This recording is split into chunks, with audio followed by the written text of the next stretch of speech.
Okay, Assalamualaikum, salam sejahtera. Apa khabar semua? Okay, Alhamdulillah kita dapat kembali pada sesi Instant Live kita yang selalu kita buat hari Sabtu malam pukul 9 malam. Hopefully semuanya okay. Waalaikumsalam Puan Syadi Anish ya. Alright. Puan Suzy, hi Doktor, first time join, jemput. Alright, so basically tajuk hari ini kita akan bincangkan mengenai result telur wanita, AMH dan juga rawatan fertility. Okay, so selalunya pada kita sesi Insta Live ni, apa yang kita buat, the first half tu saya akan cerita mengenai tajuk tersebut. Okay, dan the second half tu kita akan answer all the question ya. So kalau ada sesiapa tuan dan puan-puan nak tanya apa-apa question, dah boleh type lah ya. Nanti kita akan go through the question insyaAllah dalam masa sejam ni. Okay, kalau tak sempat kita akan buat secara offline dan kita akan post pada minggu depan lah ya, untuk answer all the question. Okay, so basically harap ni semua sihat-sihat dan insyaAllah semua kebanyakannya dah complete vaccination ya, dan complete 2 weeks punya post second dose so ramai yang dah mula dine in, tapi make sure jaga SOP, okay, supaya kita dapat turunkan ya jangkitan COVID ni lah. Okay, so tanpa melengahkan masa, kita bincang pasal result telur wanita. Okay, so seperti yang kita tahu, okay, wanita, sebagai seorang wanita, kita dilahirkan dengan semua telur-telur yang diperlukan sepanjang hidup. Okay, in fact kita punya telur tu dah ada masa kita dalam perut ibu lagi, seawal 20 bulan, seawal 5 bulan ya, 20 minggu. Okay, so di mana semua telur-telur tu ya, kita dilahirkan dengan semua telur yang kita ada. Kita tak buat telur yang baru. Okay, so usia telur tu adalah sama dengan usia kita. Okay, so kalau kita tengokkan dari segi graf yang kita share dalam Insta account sebelum ni, kita akan bincang mengenai bilangan telur masa kita lahir tu ada dalam 1 juta telur. Okay, tapi by the time kita dah akhir balik usia 12 tahun, 13 tahun ya, bilangan telur kita tu dah mula menurun kepada 400,000 ataupun 500,000 lah ya. And then seterusnya bilangan telur tu akan berkurang ya. So basically pada usia kita 28 tahun ya, bilangan kesuburan kita dah mula menurun ya. Tetapi kita tengok dari segi bilangan tu, dia memberi kesan yang mendadak sejak usia kita seawal 35 tahun. Okay, dan seterusnya terus menurun dan menurun lagi ya pada usia 40 dan sehinggalah kita menopause. Okay, so itulah yang selalunya berlaku pada wanita yang kalau kat Malaysia ni usia menopause awal 50-an ataupun lewat 40-an ya.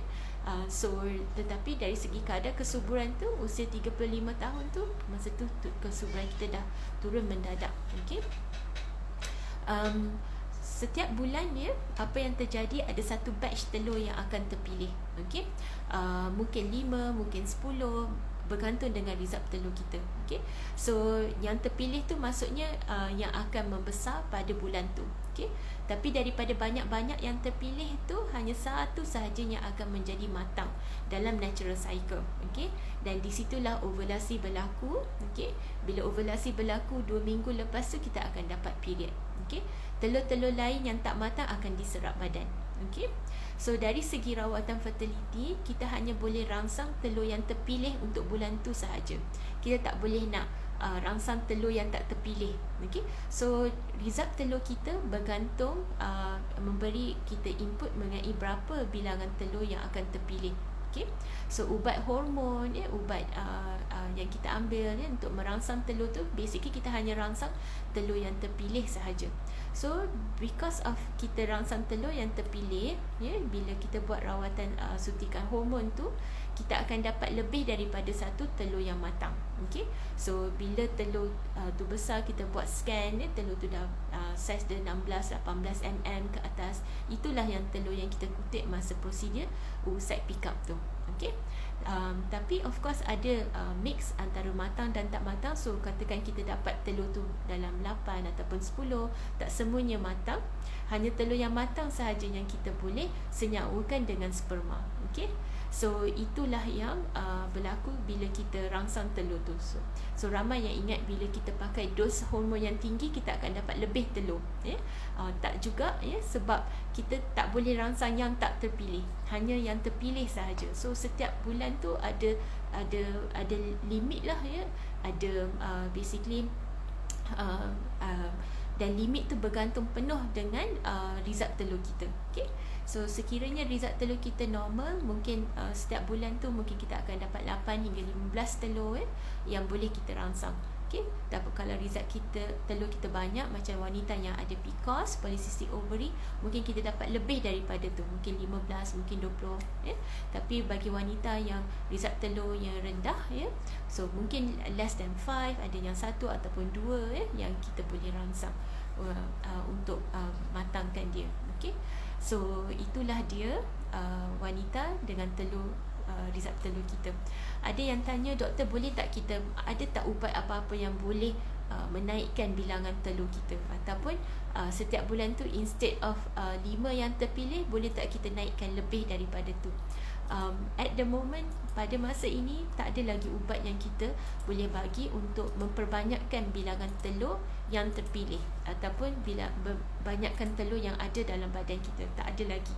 Okay, tak kisahlah suplemen apa pun, ubat apa pun, at the moment kita tak ada lagi. Sains tak boleh unlock that yet. Okay, so kita masih bergantung kuat dengan usia wanita dan result telur tu. Okay, so kita tak boleh lagi kalau ada yang claim kata makan ni nanti telur lagi banyak, ataupun makan suplemen ni telur akan jadi banyak, itu tak tepat lah, sebab kalau ada tu dah lama kita gunakan untuk perbanyakkan bilangan telur yang kita boleh rangsang. Okay, selain daripada tu, apa yang terjadi kalau bila kita buat ujian, macam mana kita nak tahu result telur kita tu normal ke tak? Okay, so ada beberapa cara yang kita boleh buat. Satu adalah kita buat ultrasound, dan selalunya kita akan buat transvaginal ultrasound, TVS, di mana kita letak scan tu di dalam faraj, kita tengok ovary tu. Okay, so bila kita tengok ovary tu, kita kira berapa follicle ada. Itu kita panggil antral follicle count. So kita boleh tahu roughly berapa bilangan follicle yang terpilih untuk bulan tu. So itu akan memberi input kepada bilangan result telur kita. Okay, so selalunya kita tengok kalau bilangan dia 4 ke atas dalam ovary, so insyaAllah that is a good predictor of result telur. Okay, satu lagi adalah ujian darah yang kita buat, AMH, ataupun nama panjang dia anti-Mullerian hormone. Okay, so AMH ni adalah hormon yang dikeluarkan oleh sel-sel dalam telur tersebut. Okay, so bila hormon ni kita dapat, kita tahu berapa level dia, dan kita akan acukan dengan graf. Kita tengok graf tu, dan kita tengok juga usia wanita, sama ada bilangan tu ataupun level AMH tu within a normal range for that particular age. Okay, so kalau dia normal, alhamdulillah dia dalam kawasan yang kita anticipate untuk wanita usia tersebut. Tapi kalau dia rendah ataupun lebih, dan kita tahu ada isu dengan result telur dia. Okay, so itu antara dua cara yang kita boleh gunakan untuk tahu sama ada result telur kita ni dalam lingkungan yang normal untuk usia kita ataupun tidak. Okay, so antara dua-duanya, antara scan dengan ujian darah, yang mana lebih tepat? Dua-dua ada baik buruknya. Kalau kita buat scan, kita boleh tahu masa tu juga roughly. Tapi kalau kita buat ujian darah, kita kena tunggu keputusan dia, maybe beberapa hari kita dapat keputusan dia. Okay, tetapi saya find that bila kita buat ujian darah, dia lebih objektif. Kita tak boleh nak argue dengan level tersebut. Okay, so dengan scan, dia mungkin ada perubahan dari bulan semasa ke semasa, tetapi dia taklah banyak perubahan dia. So dia selalunya kami akan buat kedua-dua sekali. Kita buat scan, ya, tengok antral follicle dia berapa bilangan follicle yang ada. Pada masa sama kita buat ujian darah juga, ya, AMH tersebut, dan kita boleh gauge ya macam mana keadaan result telur wanita. Okey. So selalunya AMH ni dia tak bergantung pada kitaran kita hari ke berapa. Kita boleh buat bila-bila masa sahaja sebab dia tak berubah dengan macam hormon lain, contoh hormon progesteron, hormon FSH. Kita kena ambil pada hari-hari tertentu dalam kitaran. AMH tak perlu. So kita boleh ambil bila-bila masa sahaja. Okey. Sebab itulah bila kita buat ujian saringan kesuburan tu tak perlu datang pada hari-hari tertentu. Kita terus buat scan dan kita tengok follicle dia, and then kita buat AMH, ujian darah. So itu yang berlaku antara ujian yang kita buat untuk melihat result telur wanita. Okey. So apa maksudnya kalau result telur tu tinggi, ya? Maksudnya kalau kita gunakan acukan graf tu, kita tengok level AMH tu lebih daripada kita sangkakan, most likely dalam keadaan ni kebanyakan wanita yang polycystic ovaries, ya, because mempunyai level AMH yang tinggi ataupun at the upper border of a normal range. Okay. So apa maksudnya? Maksudnya ialah kalau kita rangsang telur, kalau kita rangsang wanita tersebut, dia mungkin akan ada banyak telur yang akan terangsang. Okay. So kita kena berhati-hati supaya kita tak terangsang terlalu banyak. Okay. So bila dos ubat hormon yang kita gunakan tu untuk rangsang telur tu, kita kena acukan juga dengan mengikut AMH wanita tersebut. Okay. Seperti yang kita tahu, wanita yang banyak telur, yang PCOS ada risiko dapat hyperstimulasi, di mana banyak sangat folikel yang terangsang, ya. So selalunya ideally kita nak dapat dalam 8 hingga 15 telur. Tapi kalau wanita PCOS selalunya dia akan dapat dalam 20, ya. Tapi kita tak nak banyak sangat, ya. Macam ada sampai 30, 40 tu bahaya, sebab isunya yes quantity tu banyak tapi quality might be an issue nanti, ataupun dia akan mendapat hyperstimulation syndrome, di mana dia ada dapat perut dia kembung, ya, ada air dalam perut dia, boleh kacau dengan air bertakun dalam paru-paru dia, ya, susah bernafas, ya. So that's why kita kena tahu berapa juga level AMH tu, dan bila kita rangsang, dos hormon yang kita pakai tu tak terlalu tinggi tapi tak terlalu rendah, so kalau terlalu rendah pula dia macam under stimulated pula, ya, tak cukup rangsangan dia. Okey. Kalau tinggi sangat, banyak pula telur dia naik. Okey. So kita kena berhati-hati, dan selalunya dalam situasi macam ni kita akan lebih kepada buat frozen embryo. So kita kutip telur dia semua, okey. Kita tak buat fresh transfer, kita bekukan dulu biar wanita tersebut dapat period balik. So bila dia dapat period tu, hormon yang tinggi tadi tu akan kembali kepada asal.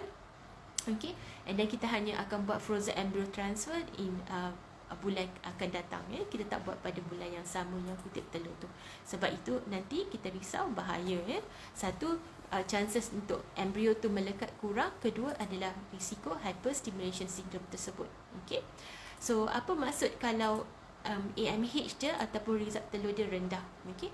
So katakanlah kita acukan dengan graf tu, kita nampak level dia kurang daripada yang kita sangkakan untuk wanita yang umur sekian. Okay. So apa maksudnya? Maksudnya bilangan telur yang terpilih setiap bulan tu kurang daripada yang kita anggarkan untuk wanita usia tersebut. Okay. Mungkin daripada kita expect 8 hingga 15 contohnya, mungkin bilangan telur dia kurang, mungkin 6, mungkin 5, So apa yang kita boleh rangsang itu sahaja. Okay. So dan kita tahu dos berapa yang kita nak bahagi juga, ya. Sama ada kita nak bagi dos yang tinggi, ya, ataupun dos yang sederhana. Tinggi tak tinggi sangat, sebab dia seolah-olah ada plateau, ya. Dia ada macam tahap maksimum je yang kita boleh rangsang. So tak perlu bagi dos yang terlampau tinggi. Okay, sebab kalau terbagi dos tinggi atau dos rendah pun sama. 3 telur yang naik, 3 lah naik, ya. Tak kisahlah kita bagi sampai 300, 450, ya. Tapi kalau 3 je telur naik, itu saja yang kita boleh dapat. Okay. So dan kita anticipate that. So kita boleh tahu, ya, okay, bilangan follicle bila kita scan di awal cycle dengan AMH macam ni, so dia tally. Okay. Dan kita boleh buat expectation, ya, untuk outcome ataupun berapa telur yang kita boleh kutip untuk that particular cycle ataupun couple tersebut lah, ya. Dan juga kita boleh tahu protokol apa yang sesuai, sama ada boleh tak kita buat fresh transfer ataupun do we have to go for frozen transfer. Selalunya bagi wanita yang result telur dia terhad, so kita usually boleh buat fresh transfer sebab dia tak ada risiko hyperstimulation syndrome. Okay, so itu yang berlaku. Now ramai yang tanya doktor, kenapa result telur saya rendah daripada yang kita sangkakan untuk wanita untuk usia saya. Okay, itu adalah satu soalan yang sukar juga kita tahu. So kita tak boleh nak full dapat penjelasan sepenuhnya, tapi ada banyak teori. Antara teori yang kita tahu adalah mungkin dia punya starting point tu dia dah rendah. Maksudnya masa dia lahirkan, instead of dia ada 1 juta telur, mungkin masa tu dia starting maybe 500,000 dah. Okay, so by the time dia akhir balik, bilangan tu dah kurang dengan lebih banyak compared tu orang lain. Ataupun kadar penurunan telur dia cepat. Kalau kita tengok graf dia tu, kalau selalunya dia landai sedikit, mungkin dia curam. Cepat dia hilang telur dia, ataupun telur dia berkurangan dengan lebih mendadak. Ataupun sekiranya dia dah buat operation, of course kalau buat ada cyst, kalau ada penyakit endometriosis, dia buat surgery banyak kali, so kita khawatir telur-telur yang sihat pun akan terkesan juga. So itu boleh menurunkan result telur dia. Ataupun sekiranya wanita tu pernah melalui, of course, rawatan kemoterapi, radioterapi kepada pelvis, itu akan memberi kesan kepada result telur tu. So bagi wanita yang ingin maksudnya family dia tak complete lagi, nak mengandung masa hadapan, kalau perlu lalui kemoterapi ataupun rawatan radioterapi, mungkin boleh bincang mengenai kesuburan selepas tersebut. So ada juga yang ramai yang sebelum buat kemoterapi tu diorang simpan dulu, freeze kan dia punya egg, telur-telur tu, ataupun dia bekukan embrio dulu sebelum buat rawatan kemoterapi tersebut. So itu antara teknik yang ada sekarang ataupun pilihan yang ada sekarang. Okay, so itu yang berlaku. Alright, so adakah satu lagi soalan, kalau saya punya result telur tu rendah, adakah ini bermaksud saya akan menopause awal? Okay, so AMH ataupun antral follicle count kita tak boleh predict bila menopause akan berlaku. Okay, sebab secara teorinya sekiranya ada 1 telur yang matang, ovulasi berlaku, dan you akan dapat period dalam masa 2 minggu. Okay, tak kisahlah 1 telur ataupun 10 telur, tapi kalau ada ovulasi berlaku, ada 1 telur matang, you akan dapat period. Okay, so AMH is not a good predictor of bila kita akan menopause. Tapi kita tahu kalau result telur tu rendah, ada possibility kita boleh menopause awal. Tapi dia tak boleh kata okay dalam masa 2 tahun kita akan menopause. Kita tak boleh predict macam tu. Okay, so kita boleh tahu preempt ourselves. Okay, so ada possibility kita mungkin menopause awal, tapi kita tak boleh nak tahu exactly bila. Okay, so itu yang berlaku juga dengan AMH. Okay, alright. So selain daripada tu, kita tahu yang AMH, antral follicle count, yang kita buat scan tu, kita kira berapa bilangan telur tu, itu adalah quantity punya assessment. Okay, quality berapa bagus telur tu bergantung kuat dengan usia wanita. Okay, so maksudnya apa? Okay, kalau kita ada AMH ataupun result telur yang normal, okay, tapi ia hanya memberitahu berapa bilangan yang telur yang ada, tapi sama ada telur tu berjaya disenyawakan, sama ada embrio yang terhasil tu mempunyai kualiti yang bagus ataupun tidak, itu bergantung kuat dengan usia wanita. Okay, so itu something yang kita tak boleh nak ubah, sebab usia is something yang berlaku, kita tak boleh nak tukar tu, kita tak boleh nak ubati tu. Okay, kita tak boleh unlock proses penuaan tu. Okay, so ada wanita yang muda, contohnya di lewat 20-an, dan kita tengok AMH dia rendah, although dia kuantiti dia kurang, tapi kualiti dia bagus sebab usia dia muda. Okay, so that's why kita tengok wanita even AMH dia rendah, tapi sebab dia muda, chances untuk telur tu bersenyawa menjadi embrio yang bagus, good quality, dan success rate untuk mengandung masih tinggi. Okay, sebab dia punya kualiti tu is there. Okay, berbanding dengan wanita, contohnya usia dia 40, okay, AMH dia bagus, okay.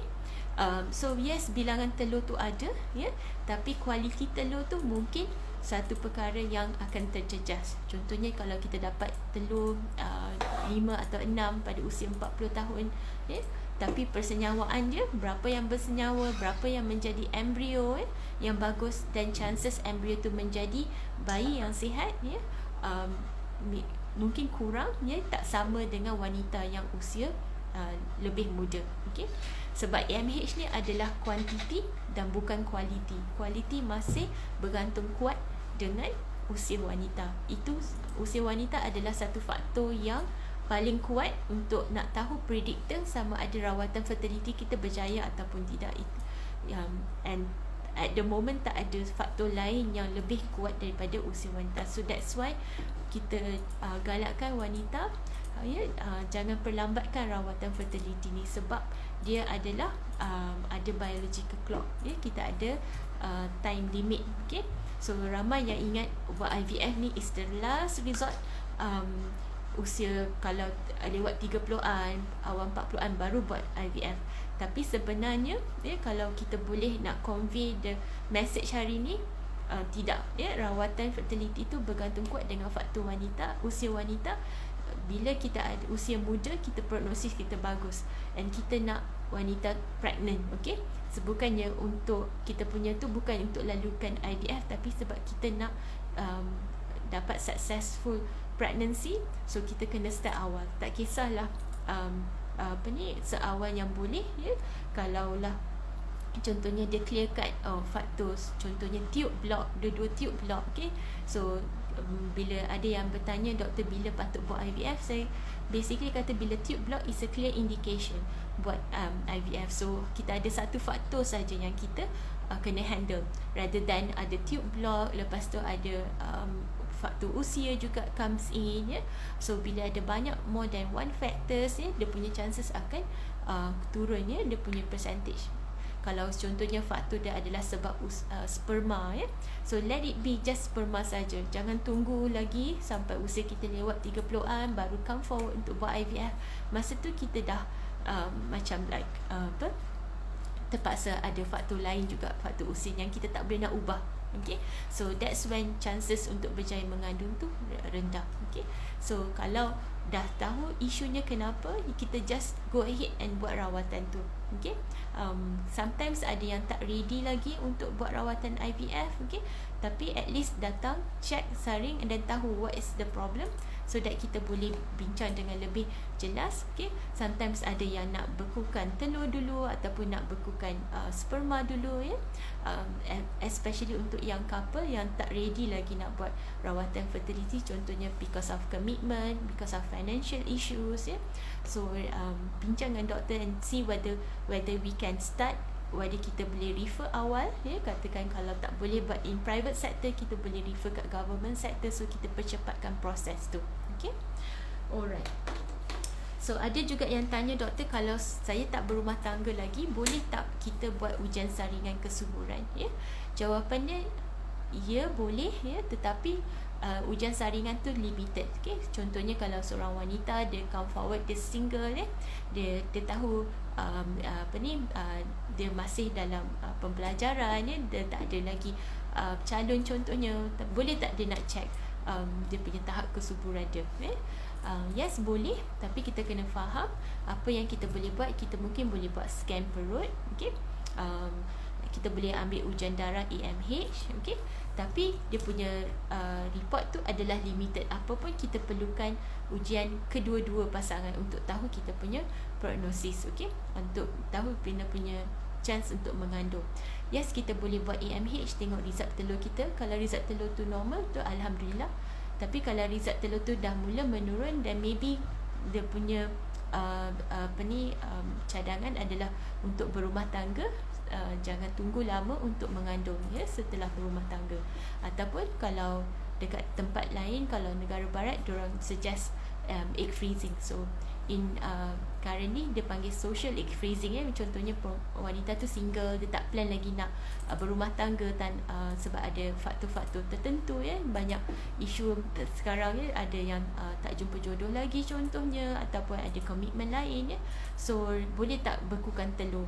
Okay, so ini masih dalam debatable sebab ada fatwa kata tak boleh, ada yang kata boleh. So isu-isu ni masih tengah perbincangkan. Okay, tapi yang clear cut katakan wanita tersebut na'udzubillah ada kanser dan perlu lalui rawatan kemoterapi so egg freezing tu boleh dilakukan. Okay, so itu fatwa yang paling latest at the moment.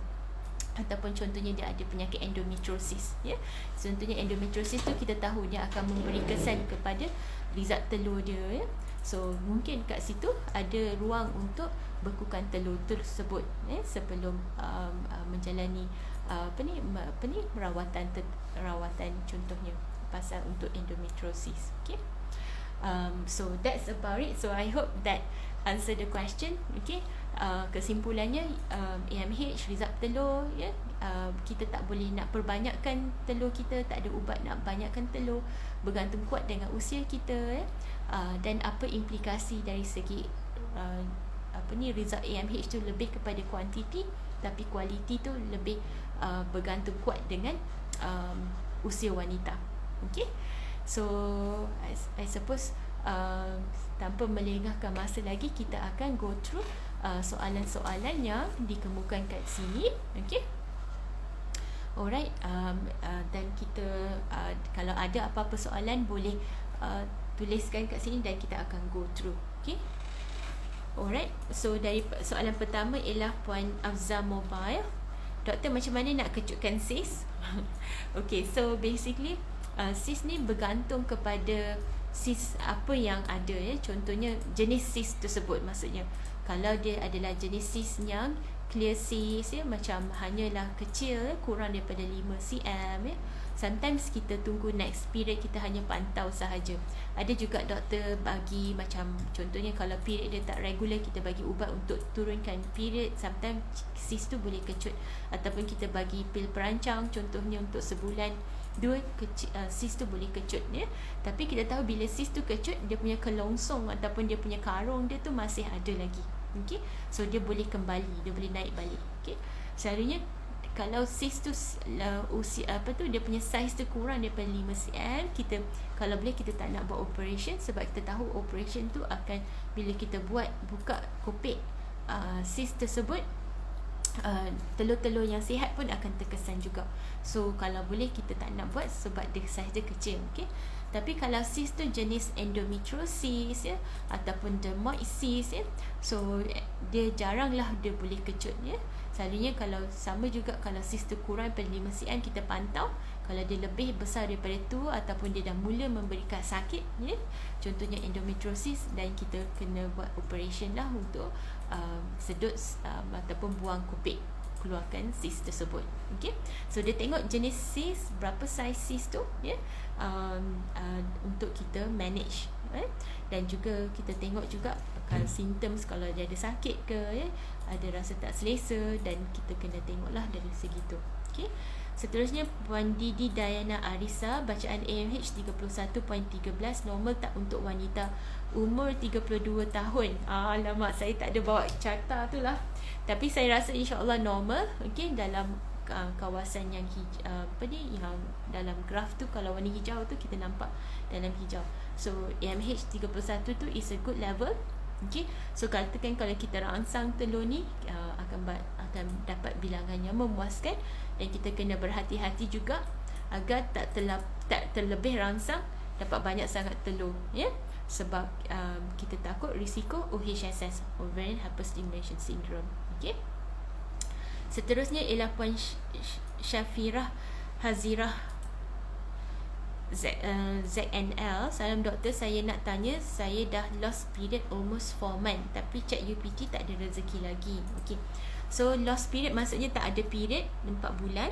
So bila buat urine test negatif. Okay, so basically apa yang saya cadangkan untuk puan periksa. So apa yang terjadi ialah kita nak tahu kenapa period ni tak regular setiap bulan. So bila datang kat klinik, kita akan tanya apakah kitaran yang normal, macam mana sebelum ni, sejak bila period menjadi tak normal, ada tak perubahan berat badan contohnya, ada tak makan ubat apa-apa, ada tak simptom-simptom lain macam thyroid punya symptoms ke. So selalunya kita akan buat scan dan kita buat transvaginal scan, kita tengok dinding rahim tu, kita tengok ovary ada tak bentuk PCOS contohnya, dinding rahim tu berapa ketebalan dia, and then selalunya kita akan ambil ujian darah juga, kita tengok thyroid, kita tengok prolactin hormone, hormon FSH, LH, selalunya kita buat AMH juga, dan sometimes kita kalau tak ada apa-apa isu, kita akan bagi ubat untuk turunkan period, dan kita tanya puan sama ada kalau nak mencuba, kita boleh start rawatan fertility daripada situ, dan kita tengok bergantung, kita tengok balik result keputusan darah dan kita boleh buat conclusion apakah isunya. Okey, kenapa period ni tak datang, selain pada PCOS itu ada perkara yang biasa berlaku, kita kena pastikan tak ada isu thyroid ataupun isu hormon lain seperti prolactin yang tinggi yang menyebabkan period tak datang. Okey, so seterusnya adalah puan Nurbella AMZ. Dok, boleh terangkan tentang Clomid? Okey, Clomid adalah ubat untuk merangsang telur. Okey, so selalunya kita bagi pada awal kitaran haid kita. Okey, contohnya masa kalau kitaran haid kita 28 hari ataupun 35 hari contohnya, kita akan start ubat tu masa hari kedua period. Masa period tu tengah heavy, kita start selama 5 hari. And then lepas tu, apa fungsi ubat ni adalah untuk rangsang telur, Selalunya kita bagi kepada wanita yang ada PCOS, di mana telur dia tak matang ataupun telur dia tak membesar, ovulasi tak berlaku. So then selepas kita bagi untuk 5 hari ni, kita akan mungkin buat scan hari ke 12, 13 pada the mid cycle dia, dan kita tengok sama ada tak telur tu besar, ada tak telur matang. Selalunya saiz dia 16 hingga 18 mm. So kalau ada telur yang matang, kita akan bagi satu injection untuk telur tu dilepaskan ataupun pecahkan telur lah, supaya ovulasi berlaku, dan kita akan advise bila untuk bersama, so itu yang kita buat dengan ubat Clomid. So ubat Clomid tu ramai yang ingat makan selepas habis period, tapi actually masa period tu pada awal kitaran. Masa tu kita start, sebab rangsangan bermula di awal kitaran. Dan rawatan fertility memang semua kita buat daripada awal kitaran kita, maksudnya tengah period. So bila saya cakap awal kitaran, ramai yang ingat lepas period. Tak. Kitaran kita start pada hari pertama period. Tu hari first day of our cycle is first day of our period. Seterusnya ialah Puan Nurul Fatihah bin Muhammad Nur. Assalamualaikum doktor, kenapa boleh terjadi kekurangan hormon progesteron? Apa makanan yang bagus bagi hormon tu normal? So hormon progesteron ni kita selalunya buat masa hari ke-21, ataupun masa dia basically untuk nak detect ovulasi berlaku ke tak. Maksudnya hari ke-21 untuk cycle yang 28 hari. So bila dia level dia tinggi, maksudnya ovulasi berlaku. Tapi bila progesteron tu rendah, maksudnya ovulasi tak berlaku. Dia bukannya sebab progesteron tu rendah ovulasi tak berlaku. Tak, ovulasi tak berlaku maka progesteron dia rendah. So ramai yang ingat progesteron saya rendah, jadi saya kena makan ubat untuk tinggikan progesteron saya. Tak, kita kena bantu ovulasi tu berlaku. So bila kita check progesteron, bukannya kita nak tahu berapa level tu, tapi kita nak detect sama ada ovulation happen ke tak, berlaku ke tidak. So kita dari segi rawatan, kita lebih kepada untuk bantu ovulasi, untuk matangkan telur supaya ovulasi tu berlaku.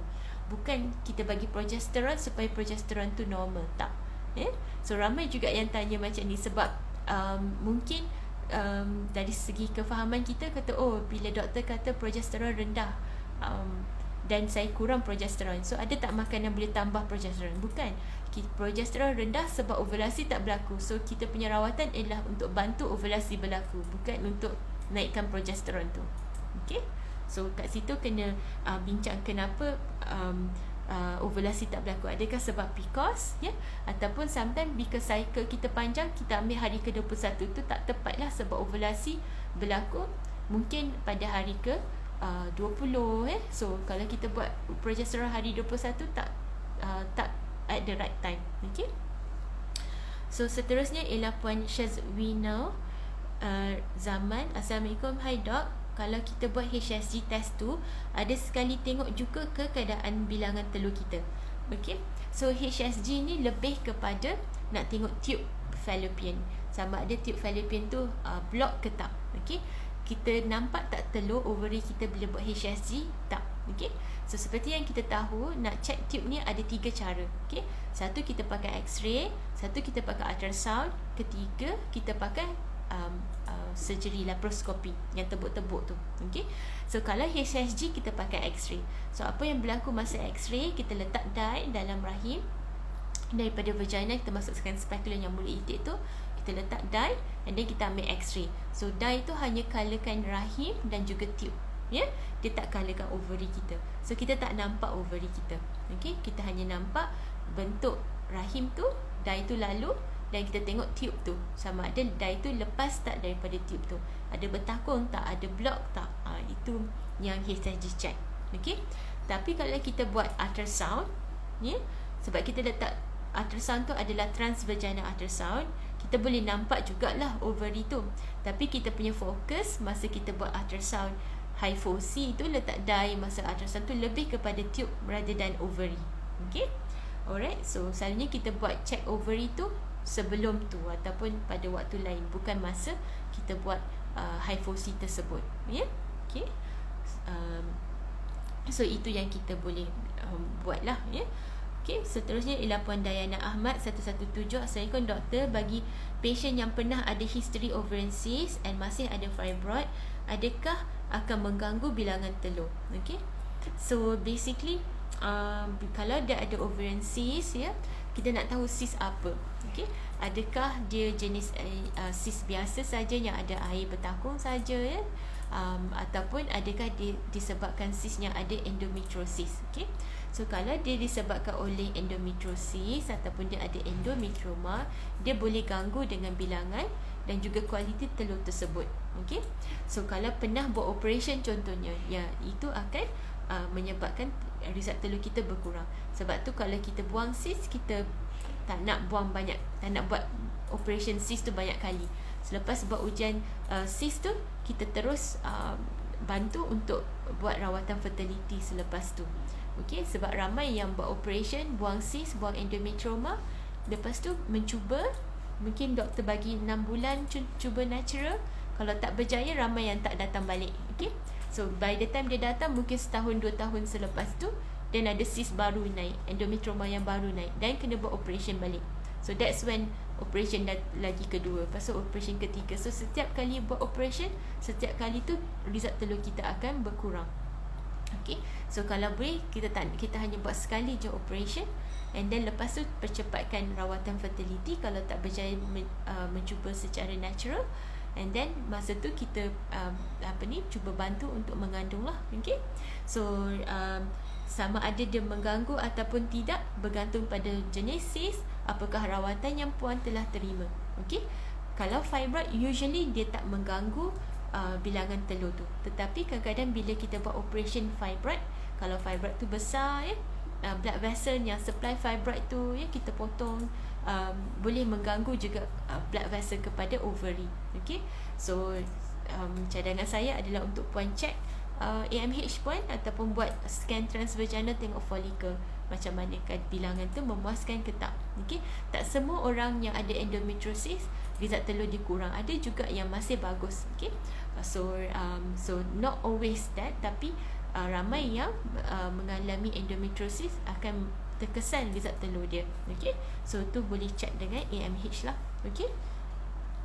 Seterusnya ialah Puan Aisyah KMJ. Period awal, menopause awal, is it a fact? And umur yang tak normal datang period berapa ya doktor? Yes, ada basically tendency macam tu. Kita nampak ada association bila datang period awal. Ya. Paling awal yang boleh datang dalam 9 tahun, ya. Okey, tapi kebanyakan di Malaysia ramai yang masih 11-12 tahun. Okey. Tapi kalau kita bandingkan dengan zaman dahulu, umur puberti ataupun yang macam dapat balik sekarang awal sedikit daripada zaman dahulu. Okey. Ramai yang kata sebab nutrisi, lifestyle memberi kesan. Okey. So ada tendensi yang dapat period awal boleh dapat menopause awal, although tak semestinya. Okey. So dia ada banyak faktor-faktor, termasuklah faktor genetik, run in the family. So boleh tahu juga daripada kalau kita ada kakak ataupun ibu, kita boleh tahu daripada mereka yang berapa usia menopause mereka, dan kita boleh predict sama adakah kita ada risiko untuk menopause awal. Tapi tak semestinya juga. Okay, so dia ada banyak faktor. Okay. So seterusnya ialah Puan Nur Ashikin binti Ra. Drilling membantu tak untuk orang PCOS? Sebab sebelum ni telur saya tak ada respon dengan ubat hormon. Okay. So ovarian drilling, apa yang berlaku masa ovarian drilling ni adalah kita buat pembedahan secara laparoskopi yang tebuk-tebuk tu. Dan dekat ovary tu apa kita buat ialah kita bagi kita paterikan ovary tu, kita bagi electric energy. Okay. So mungkin kita bergantung dengan size ovary tu, sampai kita buat 6 lubang, ataupun kita paterikan 6, ada sampai 10, ada yang 14, tengok size dia. Okay.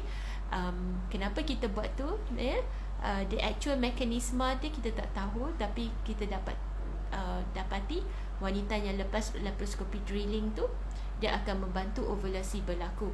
Okay. Mereka yang buat laparoskopi drilling pun akan respon dia akan lebih baik kepada hormon, okay, ataupun rawatan fertility yang kita bagi. Okay. Namun begitu, kita kena faham bila kita buat laparoskopi ovarian drilling, kita kena pasti yang it is actually polycystic ovary. Make sure dah ambil AMH, make sure dah buat ujian darah semua, pastikan betul kita ni PCOS. Okay. Dan selalunya drilling ni kita usually akan buat bagi wanita yang sebelum usia 30-an, ya.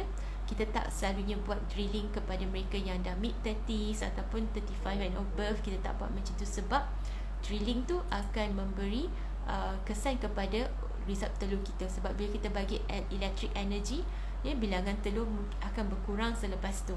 Okay. So basically saya nak minta puan bincang dengan doktor apa baik buruknya. Adakah lebih baik go ahead dengan IVF, okay, rather than buat drilling, and then lepas drilling tu apa dia punya plan, kalau lepas drilling tu berapa lama nak mencuba secara natural. Okay. So sometimes selalu lepas drilling tu kita tengok period tu regular ke tak. Kalau kembali regular, dan kita mungkin bagi masa 3 hingga 6 bulan untuk conceive naturally. Kalau period tu tak regular, kita kena bantu. Maybe kita kena rangsang dengan Clomid juga. Okay. Alright. So tak semestinya drilling tu akan meningkatkan chance kita untuk mengandung secara natural. So selepas drilling tu kena pantau juga macam mana kitaran kita, macam mana ovulasi berlaku ke tak. Kalau tak, kita kena bantu, kena ambil ubat Clomid balik. Or maybe sometimes tak berjaya juga, terus ke arah IVF. Okay. So kena bincang. Setiap orang lain-lain dia punya situasi. Okay. Yang penting kena tahu apa plan long term. Kita tak nak buat drilling and then lepas tu tak ada apa-apa kesinambungan ataupun daripada situ apa what's next. Okay. Dan kita kena faham apakah possible risiko dengan drilling tu. Okay. Sebab kita tahu drilling tu kita letak electric source kat ovary dan dia boleh mengganggu dengan result telur kita.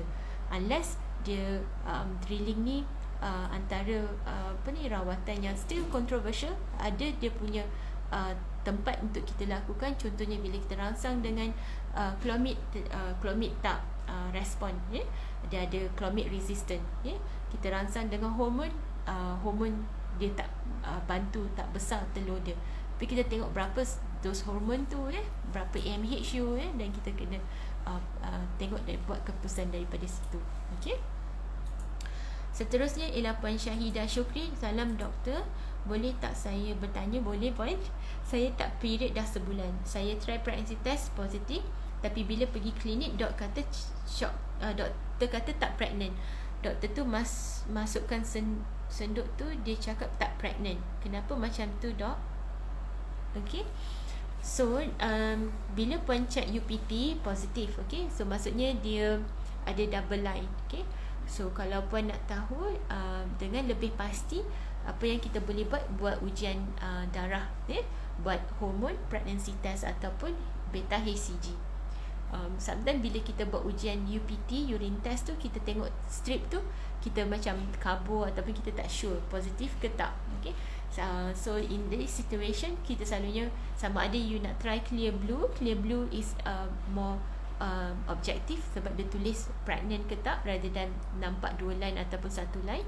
Or the other thing yang lebih accurate adalah buat ujian darah, kita tahu berapa level, sebab kalau kita masuk scan pada awal kandungan, masa umur antara 4-5 minggu kandungan tu, kita tak nampak much dalam ultrasound, even transvaginal, sebab kita tak nampak kantung tu lagi. Seawal maybe lewat minggu ke-5 ataupun 6 minggu baru kita nampak kantung tu dengan transvaginal ultrasound. Okay, so kita itu yang kita buat kalau kita tak sure sama ada urine pregnancy test ni positif ke tak, satu line ataupun double line. Sama ada puan nak try clear blue ataupun nak ambil ujian darah, dan kita tahu objektifly berapa level beta HCG tu. So sometimes kita mungkin pantau dalam masa 48 jam, kita buat satu lagi, tengok trend beta HCG level dia meningkat double ke tak. Okay, sebab ada such thing as apa yang kita panggil biochemical pregnancy. Kita buat urine test positif, tapi lepas tu dia tak melekat ataupun membahagi lagi, lepas tu dia jatuh sebagai period. Okay, so itu boleh berlaku. Okay, seterusnya ialah puan Raina 8788. Saya baru habis operation repair both tube block. What am gonna do after this, doctor? Okay, so puan telah buat operation repair tube.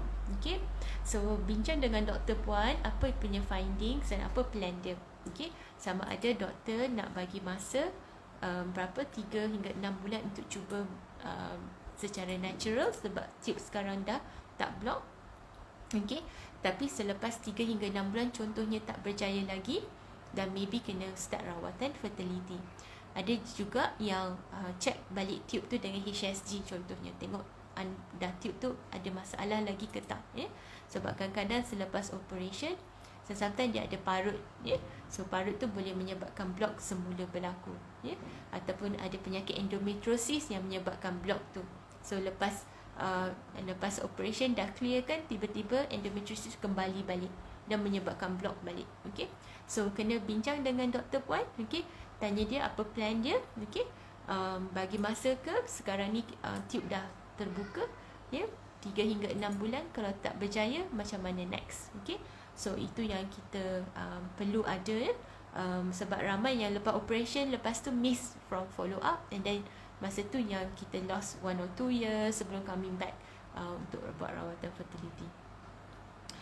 Seterusnya Ciwit Comel, salam dok, OPK positif tetapi bila buat TVS sehari selepas OPK positif, dok cakap telur tidak matang. Kenapa ya dok? Adakah OPK itu false positif? Okay, lebih kurang sama juga dengan soalan tadi. So bila OPK positif, okay, ovulation happen, okay, and then sehari selepas OPK positif, dok cakap telur tidak matang. Kenapa ya? So basically tengok sama ada kita nampak tak kantung yang telur tu pecah. Okay, so sometimes kita boleh nampak apa dia panggil kelongsong tu, ataupun dalam medical term corpus luteum. Okay, so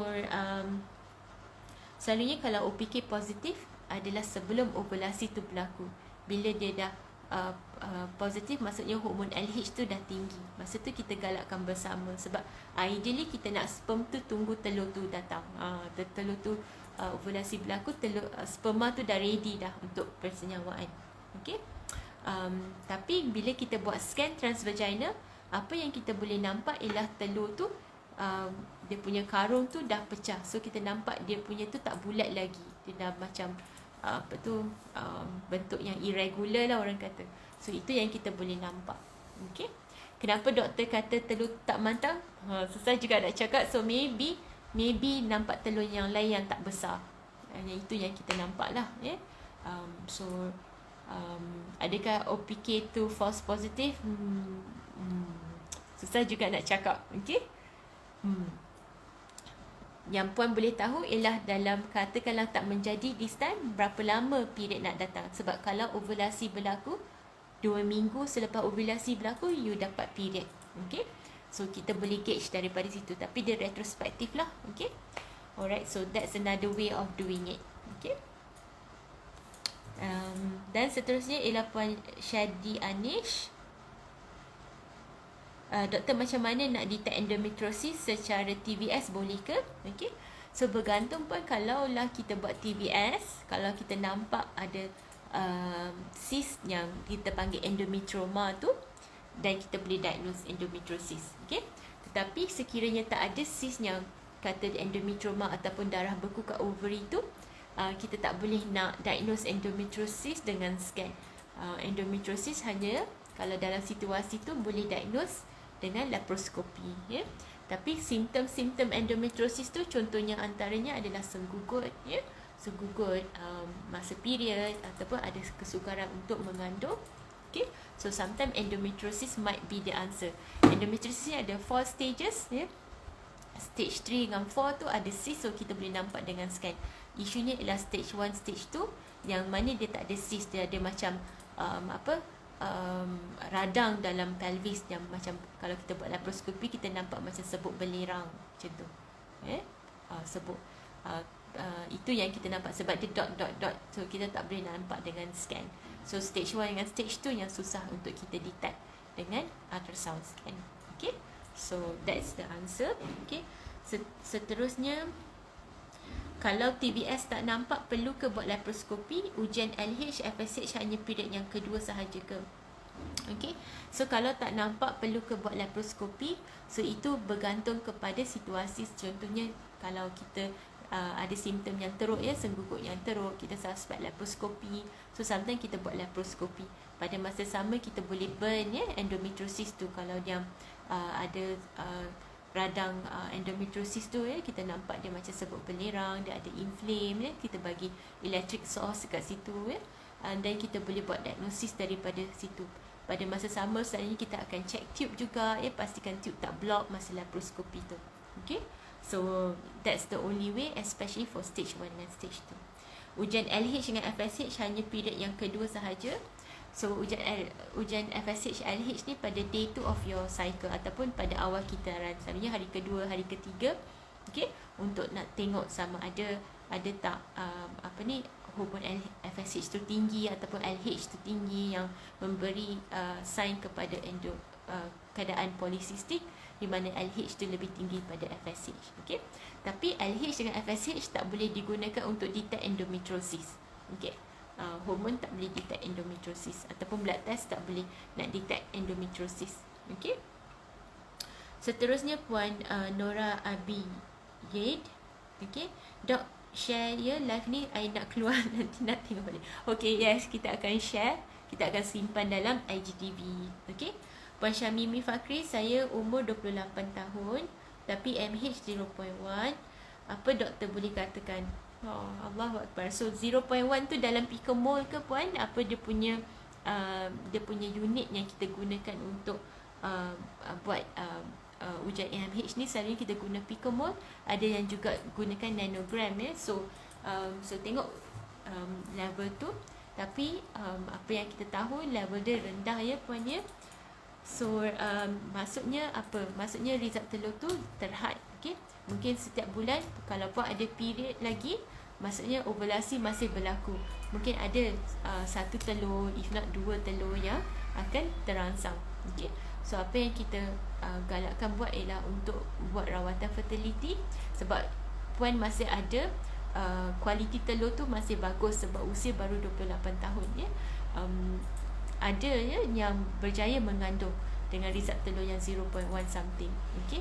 So in fact ada yang beliau berjaya mengandung secara natural ada juga yang berjaya mengandung dengan IVF, di mana kita dapat satu telur tu kita senyawakan dan kita letak semula dalam rahim. Itulah telur tu kualiti dia bagus, walaupun kuantiti tak kurang kualiti dia bagus, dia berjaya menjadi embrio yang bagus good quality, dan berjaya implant dan mengandung. So alhamdulillah. So yes, kuantiti tu tak ada tapi kualiti tu ada. So percepatkan rawatannya puan okey.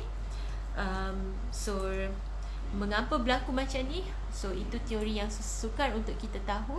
Kalau tak ada penyakit seperti endometriosis, tak pernah buat cyst, buang cyst, buat operation so it might be sama ada bila dilahirkan bilangan result telur dah kurang, ataupun kita lose a lot more egg every month compared to others. Okay, kita punya graf tu curam. Okay, seterusnya ialah Puan Adila Johari. Dok, berapa kos untuk saringan kesuburan? Okay, so kat setiap klinik berbeza. Di Sofia kita buat saringan kesuburan, kita buat scan, kita buat AMH dengan sperm test. Okay, so kalau scan kali pertama 130 dan juga konsultasi dalam 100. Lepas tu kita buat AMH dalam 250 hujan sperma 150. So kita buat, kalau boleh buat one stop, dan kita bincang apa yang terbaik so kos tu dalam lingkungan macam tu lah. Kalau kita tak ada ubat ataupun rawatan yang kita start, usually jarang kita start masa tu. Selain pada suplemen folic acid, vitamin D, kebanyakan couple dah start. Okay, itu yang kita buat. Okay, seterusnya ialah Puan Bel Nabila. Doktor, apa rawatan untuk prolaktin? Okay, so kalau ada prolaktinoma, selalunya kita akan bagi ubat makan. Selalunya kita akan berganding dengan doktor endokrin untuk dia pantau. Kita bagi ubat makan dan kita pantau level prolaktin tu. InsyaAllah kalau tak ada, selalunya respon bagus bila dah prolaktin dah normal, dan kita mulakan rawatan fertility masa tu. Okay, so seterusnya ialah Puan Silah Gosi. Dok, dah ambil clomiphene citrate tapi saiz telur 8 cm. Apa boleh buat, Dok? Okay, so kita kena tahu kenapa clomiphene tu dimulakan. Adakah sebab PCOS? Sometimes clomiphene tu berapa dos dia. So maximum dos dia 150 mg. Kalau telur tak besar, sometimes kita bagi injection untuk bantu rangsang lagi telur tu. Okay, tapi sekiranya masih tak besar juga kalau contohnya dia adalah PCOS, dia perlukan rangsangan yang lebih kuat. Sometimes kita kena buat hormone injection. So bila dah start dengan hormone injection tu, selalunya kita ke arah IVF. Okay, sebab dia perlukan rangsangan yang tinggi. Dan dengan IVF kita tak boleh nak kawal berapa yang kita boleh kawal dengan lebih baik berapa bilangan telur tu dapat dan kita boleh letak embrio 1 atau 2 kita tak boleh rangsang dengan dos tinggi and then cuba bersama secara natural, sebab itu bahaya. Sebab kalau banyak sangat telur yang matang masa tu. Alright, so seterusnya ialah TTC by me. Salam, Dok, untuk rawatan IUI ada limit tak? Berapa kali atau sepatutnya sekali fail IUI terus ke IVF?